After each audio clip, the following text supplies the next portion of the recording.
LNG ও জ্বালানি তেল আমদানিতে বকেয়ার পরিমাণ ১.২ বিলিয়ন মার্কিন ডলার ছাড়িয়েছে। বর্তমান বিনিময় হারে প্রতি ডলারে ১০০ টাকা ধরে বাংলাদেশি মুদ্রায় এর পরিমাণ দাঁড়ায় ১৪,১৬০ কোটি টাকা।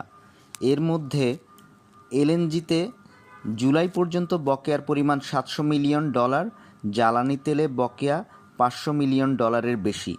বিপুল এ বকেয়া পরিশোধে জ্বালানি বিভাগকে চাপ দিচ্ছে সরবরাহকারীরা। জ্বালানি বিভাগ সংশ্লিষ্টরা বলেছেন, মূলত ডলারের সংস্থান না থাকায় জ্বালানি আমদানি বাবদ বকেয়া বেড়ে চলেছে।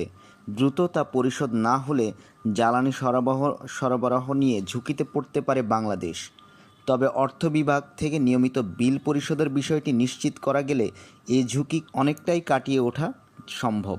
দীর্ঘদিন ধরেই আন্তর্জাতিক বাজারে জ্বালানি তেল আমদানিতে সরবরাহকারী কোম্পানিগুলোর পাওনা বকেয়া ২০০ মিলিয়ন ডলারের মধ্যে সীমিত রাখা সম্ভব হয়েছিল, কিন্তু গত কয়েক মাসে তা বেড়ে ৫০০ মিলিয়ন ডলার ছাড়িয়েছে। জ্বালানি বিশেষজ্ঞ অধ্যাপক তামিম বলেন, জ্বালানি তেল ও গ্যাস দেশের অর্থনীতির জন্য অপরিহার্য। সরবরাহ ব্যবস্থাপনায় এটির ঘাটতি হওয়া মানেই বড় সংকট তৈরি হওয়া। সরকারকে জ্বালানি নিরাপত্তার গুরুত্ব বিবেচনায় নিয়েই সামনে এগোতে হবে, কারণ এগুলোর সঙ্গে জনস্বার্থ গভীরভাবে জড়িত। সেই সঙ্গে বিপুল পরিমাণ এ অর্থ কেন বকেয়া হলো তা এখন দেখা দরকার, কারণ সরবরাহকারী কোম্পানিগুলো অর্থ না পেলে তেল গ্যাস রপ্তানি কমিয়ে দিতে পারে। তাতে দেশে সংকট তৈরি হওয়ার আশঙ্কা রয়েছে।